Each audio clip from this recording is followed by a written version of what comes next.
Hello everyone. So let's start today again with another subarray related problems which we have covered in the last video. Today also we're going to see two questions which are related to subarray only, and that could be solved with the monotonic stack. So the first question says here that you are given an integer array nums and an integer threshold. You have to find any subarray of nums of length k such that every element in that subarray is greater than threshold by k, and we have to return the size of any such subarray. If there is no such subarray, we'll return -1. A subarray is a contiguous non-empty sequence of elements within an array. So what does it says?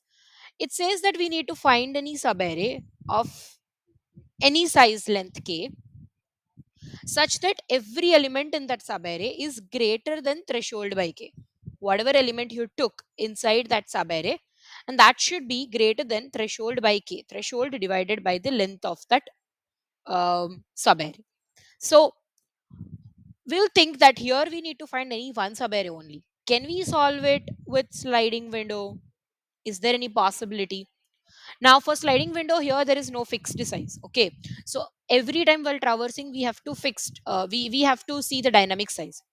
So let's say after some point I realize that okay, this is the my size of the window, but then I need to check that every element under that window should be greater than threshold by k after k is fixed. Will that be possible? No. For every such k, I need to do it if I have to do it via sliding window.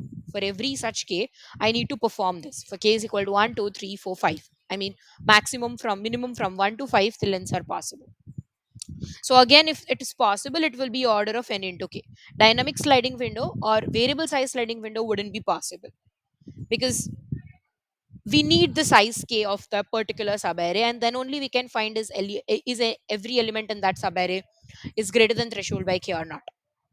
Okay, another way. So now in the last problem we know that we can find the particular element as the minimum, and we can find the range also, that in which range it is minimum.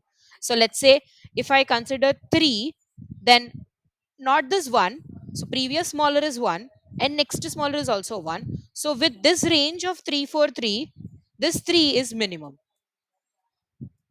Okay, so the range of this subarray sum, and it's not like we have to return the k to be maximum or minimum or nothing like that. Okay, if I consider as we have covered in the last video, the last question which says that duplicacies. Okay, so next to smallest equal to we will remove, so I'll take this 2 only. Then 2 is the size of this subarray where 3 is minimum. So now I know that the k, I know the threshold. So 6 divided by 2 is 3. Is it so? Every element in subarray should be greater than threshold by k. That's what it has said. Is it greater than threshold by k? No, 3 is greater than equal to threshold by k, but it's not greater than threshold by k. What if I take 4 and I just take 4? If I just take 4, oh sorry, this is, yes, this is not possible. What if I just take 4? The size is 1 and 6 divided by 1 is 6. Every element again is not greater than threshold by k. For this particular 3, for the last 3, it will be 3 4 3, right? Why? Because previous smallest I'm considering, that I'm previous smaller equal I'm not removing. So 3 4 3 is possible over here.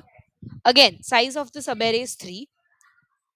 Now if you get a click over here, if size is maximum, threshold by size is minimum. So there are high chances that every element in that subarray is greater than threshold by k. And that's why we are taking maximum possible subarray, maximum extent of the possible subarray until which I can extend it. Let's say for this 3, I can extend it from these last 3 to this particular 3. Okay. For this one, I cannot extend. Okay. For this one also, I can extend from from last one, 1, 3, 4, 3, 1. I can extend. Maximum subarray only I will take where this one is minimum. Where is this one minimum coming? Right. So in this case, if I'm not taking that scenario of duplicacy removals also, then also it's fine because we didn't want exact number and how many times it is coming minimum, because that is affecting that. I just want the extent, maximum extent until which I can get this as the minimum. And it's okay if I take both of this. For any one of this, if I could find, then it's okay. So here 5 is the size of the subarray. 6 divided by 5 is nothing but 1. So does every element greater than 1? No. But for this, 6 by 3 is 2. So is every element greater than 2 in this 3 4 3? Correct. So we'll return the size is 3. Okay. I hope you got why we took the maximum extent only. Okay, 3 could be in this also. Okay, 3 could be in this also. But as minimum size I'll take, as minimum k I will take, threshold by k becomes maximum. And I didn't want that. I want threshold by k to be minimum so that every element becomes greater than it. Okay, and that's why I'm taking the maximum size only.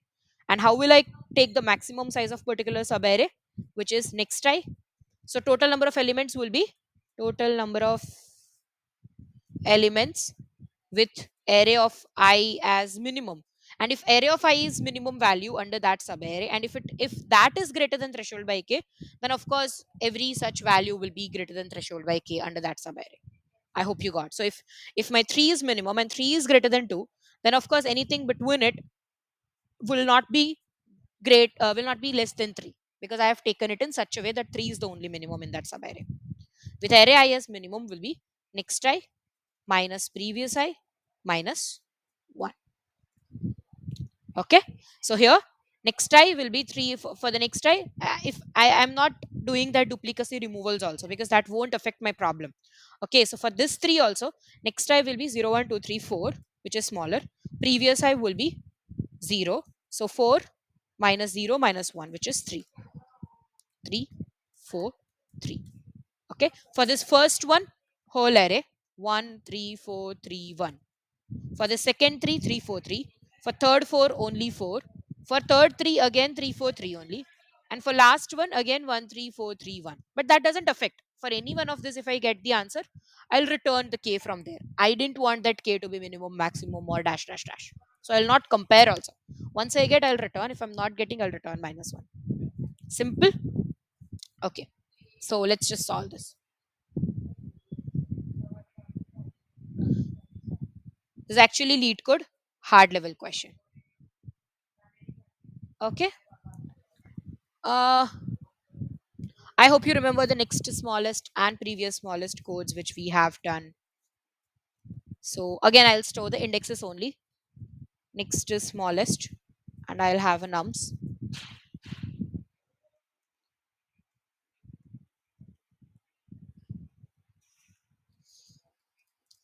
We have next smaller index of size n and minus 1. For next, we will traverse in from the reverse direction,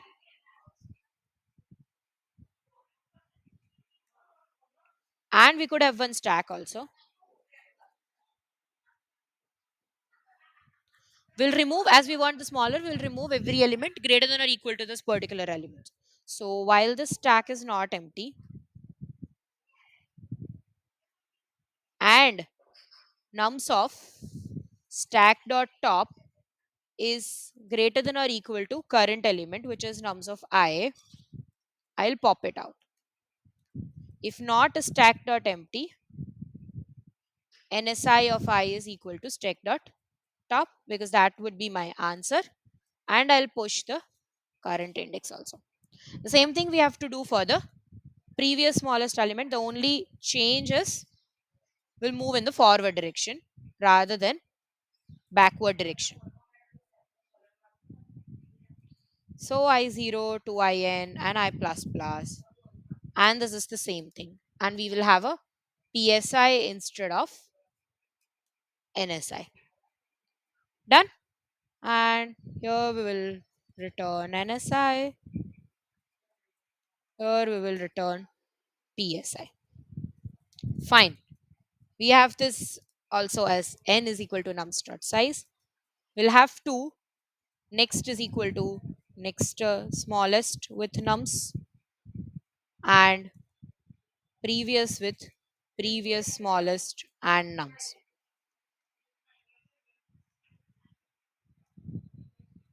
We'll traverse. What we have to check is first the size. So int k is equal to next I minus previous I minus 1. If threshold divided by k is less than, or we want every element to be greater than equal to. So if array I is greater than threshold by k, we'll return k because that is true then. If not for any such subarray, we'll return minus 1 after solving for every such value. Okay. I hope this became easy. So you could see that there are so many questions, not array, it's nums. Okay.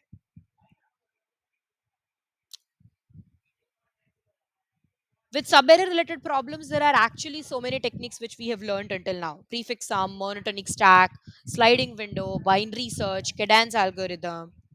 Okay. Every such technique which we have learned. What are we doing? Okay. If next I is equal to minus 1,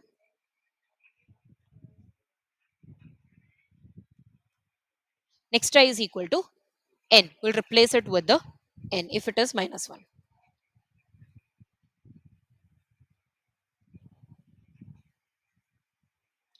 Okay.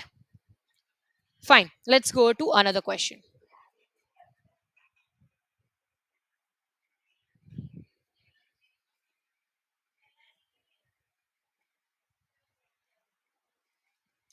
And the question says that the minimum product of an array is equal to the minimum value in the array multiplied by the array sum. So, for example, 3 to 5 has minimum value is 2, which has a minimum product of 2 multiplied by, this is multiplied by 3 plus 2 plus 5, which is equal to 2 multiplied by 10, which is 20. Okay. So, given an array of integer nums, we have to return the maximum min product. So, this is called as min product. We have to return the maximum min product of any such non-empty subarray of nums. Since the answer may be large, return it modulo 10 raised to 9 plus 7. Note that mean product should be maximized before performing the modulo operation, and test cases are generated such that maximum mean product without modulo will fit in 64-bit signed integer. A subarray is again a contiguous part of an array.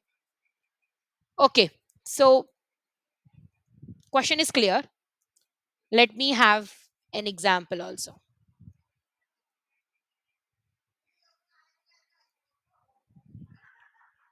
So nums is 1, 2, 3, 2, and the minimum will be 2, 3, 2, because 2 multiplied by 2 plus 3, 5 plus 2, 7, which is 14.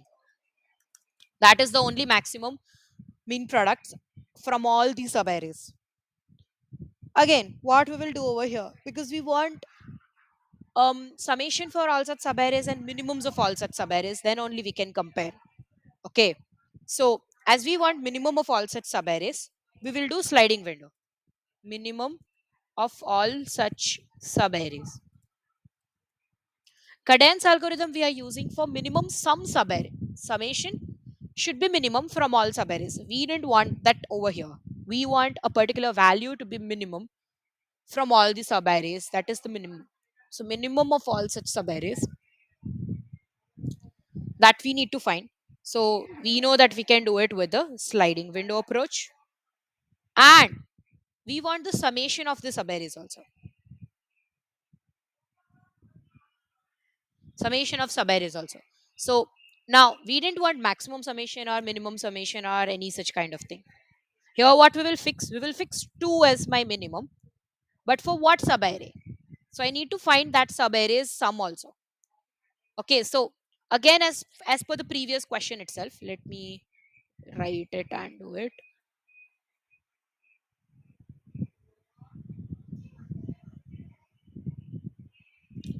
Okay, so for this one, what is the, okay, for your clarification, this all numbers nums of I is greater than 0 only. Okay. So these are positive numbers only.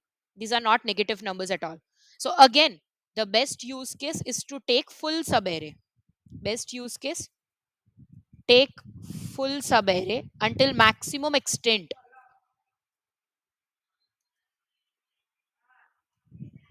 where array of I is minimum. Where array of I is minimum. Okay, this is the best use case only here. The same use case as above.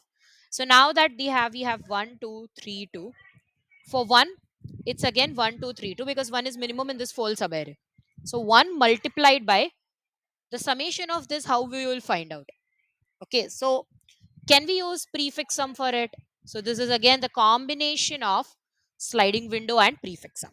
So what we want for the one, next to smallest element is nothing. So next to smallest element will be minus 1. Okay, so I have to do the next small, I have to take until this index, prefix sum until this index. So I think next I have stored is like minus 1, but next we will convert minus 1 to n. So I have stored it as 4. So I need to take the prefix sum of 3 until 3. Previous smallest is again nothing. It's minus 1 only. So I have to take the previous smallest. I have to subtract the previous smallest until previous smallest. If it is minus 1, then what? Then nothing. Okay. If previous smallest element is minus 1, then nothing. Only the prefix sum of next time minus 1 is the maximum sum. So here 1 plus 2 plus 3 plus 2, I have already stored the prefix sum as 1, 3, 6 and 8. So this will be 8. So 1, 8. 1 into 8 is 8. Now for 2, this is the subarray which I am getting because for 2, 2 is minimum in this full subarray of 2, 3, 2. Right. So now prefix sum, how will I find of this 2, 3, 2? Again, next to smallest for 2 is minus 1. So I have stored it as 4. So prefix sum until 3 I will take. And I'll minus the prefix sum until previous smaller element. Previous smaller element is index is 0. So I'll subtract previous smaller of 0, which is nothing but this is 8 minus this is 1. So 7. So 2 into 7, this is 14. Okay. Same thing for 3. For 3, it's only 3. So the next smallest is index is 3. So I'll do prefix sum of 2 and previous smallest index is 1. So minus previous smallest of 1. This is next smallest minus 1. Okay. Because until minus 1 we are taking. So, and we are excluding until prefix, until previous sum. So this will be until 2, the summation will be 6, 6 minus 3, which is 3 only. So this will be 3 into 3, which is 9. And again for the last two, it's 2, 3, 2. The same case as above will get the 14. I hope you got the point. So let's solve it. I just wanted to say that this type of questions you need to merge the logics of prefix sum and cadence algorithm and sliding window and monotonic stack. Now you know where to use monotonic stack also. Let's just solve the question.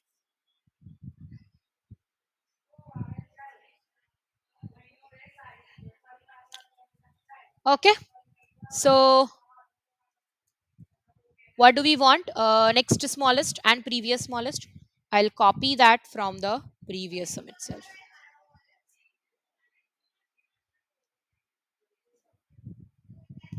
Okay. Int n is equal to nums dot size.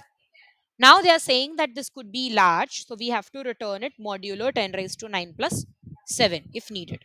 So we'll have one constant int.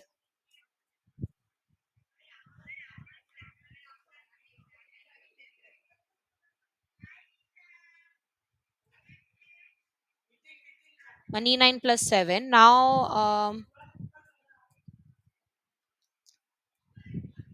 Now we could have, we want this maximum answer, right? So int max answer, which again I'm putting it as 0.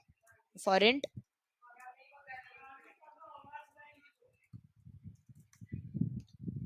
Okay, we will also have to store the prefix sums. This prefix sums would go until long long. Okay, so we'll have prefix sum long long of size n. Prefix sum of 0 is nums of 0. For int I0, I less than n, I plus plus.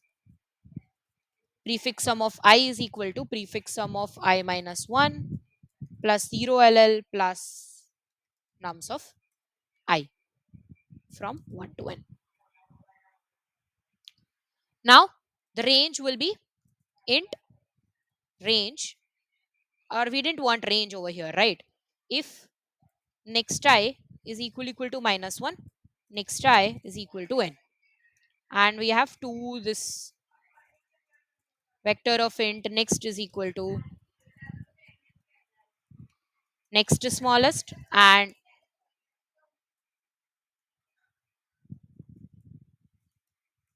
previous is equal to previous smallest. If next I is equal to minus 1, we'll do next I is equal to n, and now we are only left with,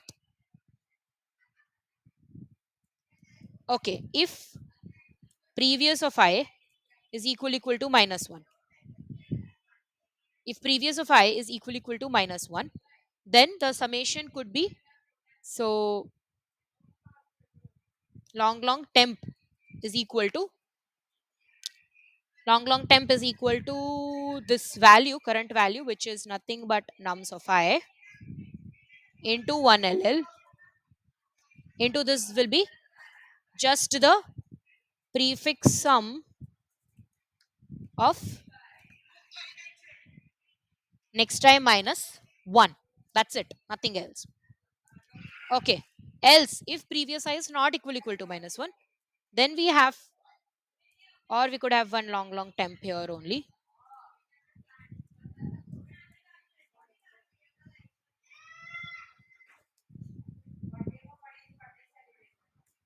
Okay, then we have temp I is equal to nums I into 1 ll into prefix sum of next I minus 1 minus prefix sum of previous of I, and this again temp modulo equal to m, temp modulo equal to m. Oh, we have to, they've mentioned it clearly that answer should be maximized before performing the modulo operation. So we have to first do, so our answer should also be long long. Okay, these are the small things which you need to take care while you are solving the problem. So max answer is equal to maximum of max answer comma temp, and max answer modulo equal to m. Now you can do the modulo equal to m, and we will return this max answer. Okay, simple and clear solution if you know the prefix sum, if you know the sliding, if you know the monotonic stack. So this we have covered for the subarray. In the next video, I'll be going to cover some monotonic stack related questions for strings, digits, and all those type of different problems which could be again easily solved with the monotonic stack. So if you have learned a lot out of this video, do like, subscribe, and share it with your friends, and stay tuned for the next video. Bye bye.